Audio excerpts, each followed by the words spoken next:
Paneer makhana curry చేసుకోవడానికి నేనైతే ఈ ఇంగ్రీడియంట్స్ తీసుకున్నాను. మఖానా ఇది అండ్ ఇది పన్నీరు. దీంట్లో వేయడానికి కాజును పుచ్చకాయ విత్తనాలు ఉంటాయి కదా, పుచ్చకాయ సీడ్స్, అవి వాటర్ మెలన్ సీడ్స్. ఇందులో మసాలాకైతే ఈ దాల్చిన చెక్క, 3 ఇలాచి, 4 లవంగాలు తీసుకున్నాను, 2 పచ్చిమిర్చి, 3 టమాటా అండ్ 2 ఆనియన్స్ అయితే తీసుకున్నాను. దీన్ని ఇప్పుడు చాప్ చేసి ఫ్రై చేద్దాం. వేస్తున్నాను ఆయిల్ ఒక 3 స్పూన్స్ అయితే వేస్తున్నాను, 3 పెద్ద స్పూన్స్ అనమాట. పన్నీర్ కర్రీలో కొంచెం ఆయిల్ పడుతుంది.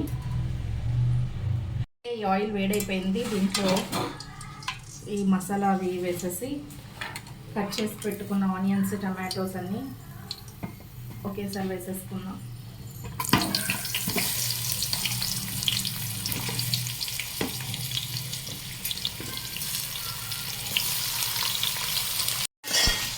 ఇప్పుడు ఇది కుక్ అయిపోయి కొంచెం దీని మీద ఒక ప్లేట్ పెట్టేసేసి దీన్ని ఇట్లానే కుక్ చేసేద్దాం. కర్డ్ అయితే తీసుకున్నాను.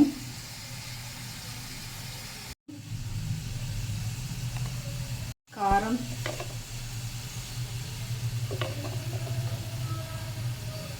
కిచెన్ కింగ్ మసాలా అన్నమాట, just garam masala, mixed vegetable masala. So ఇది కొంచెం వేస్తున్నాను, 1 స్పూన్ అంత వేస్తాను. ఇప్పుడు దీన్ని మంచిగా మిక్స్ చేసేసుకుందాం. మిక్స్ చేసి దీన్ని పక్కన పెట్టుకుందాం.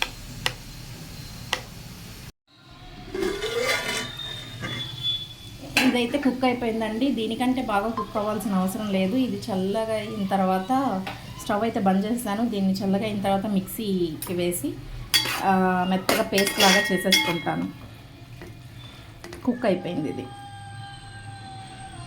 చల్లగా ఇది కూడా అయిపోయింది. సో దీన్ని అయితే మిక్సీ జార్లో తీసుకుంటున్నాను. దీన్ని మెత్తగా పేస్ట్ లాగా చేసేస్తాం. దీంట్లో ఆయిల్ అయితే వేస్తున్నానండి. ఒక 2 స్పూన్స్ ఆయిల్ వేస్తున్నాను. ఆల్రెడీ దీంట్లోనే మనం వెజిటేబుల్స్ బాయిల్ చేసుకున్నాము, ఆనియన్స్, టమాటో, మిర్చి. వెల్లుల్లి పేస్ట్ అయితే వేసి ఫ్రై చేయాలి. ఫస్ట్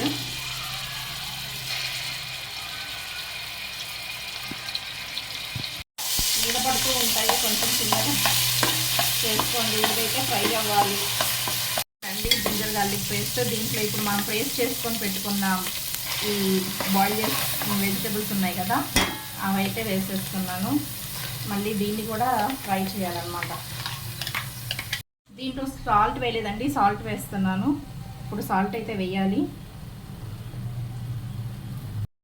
చూడండి, దీంట్లో అయితే ఆయిల్ వస్తుంది కదా, సో కుక్ అయినట్టు అనమాట. అయితే మనం ఇందాక క్యాష్యూ అండ్ పుచ్చ విత్తనాలు ఉన్నాయి కదా, దాన్ని కూడా మెత్తగా పేస్ట్ చేసుకొని వేసుకోవాలి.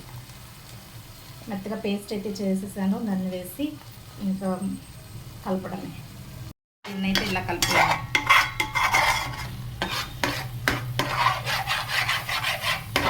ఏదైతే మిక్స్ చేసుకున్నాం కదా కర్డ్లో, ఆ మసాలాస్ మిక్స్ చేసుకున్న మిక్స్చర్ని కూడా దీంట్లో యాడ్ చేసేయండి.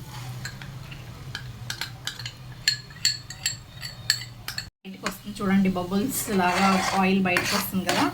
ఇప్పుడు దీంట్లో మనం ఏదైతే మఖానా అండ్ పన్నీర్ ఉన్నాయో అవి యాడ్ చేసేసుకుంటాం. మఖానా నేనైతే రోస్ట్ కూడా చేయట్లేదు, ఫ్రై చేయట్లేదు, డైరెక్ట్గా ఇట్లా వేసేస్తున్నాను. ఇది మెత్తగా అయిపోతుంది అన్నమాట కర్రీలోకి. బాగుంటుంది తినేటప్పుడు దీని టేస్ట్ కూడా.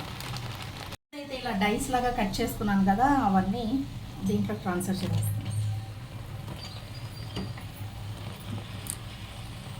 ఒకసారి కలిపేద్దాం, కలిపి కుక్ అవ్వనిద్దాం. జ్యూసును ఇవి మొత్తం గ్రైండ్ చేసిన తర్వాత పేస్ట్ ఉంటుంది కదా, దాంట్లో కొంచెం వాటర్ వేసి కడిగైతే దీంట్లో వేస్తున్నాను. 1 కప్పు వాటర్ మాత్రమే వేసాను. బాగా కలిపేసేసి ఇంకొక కప్పు వాటర్ కూడా వేసుకోండి. కప్పు వాటర్ కూడా నేను యాడ్ చేసేస్తున్నాను. ఈ బబుల్స్ లాగా పైన పడుతూ ఉంటుందన్నమాట, మన మీద పడే ఛాన్సెస్ కూడా ఉంటాయి. సో దీని మీద మూత అయితే పెట్టేసేసి కుక్ చేయండి. ఇంతే, ఒక 5 మినిట్స్ కుక్ చేస్తే అయిపోయింది పన్నీర్ కర్రీ. కసూరి మేతి అయితే వేస్తున్నానండి, మంచి ఫ్లేవర్ అనేది వస్తుంది. కసూరి మేతి వేస్తే, కసూరి మేతి వేసేసి నేను మూత పెట్టేస్తాను అంతే. అయిపోయిందండి. ఇదే మా paneer curry, high protein food.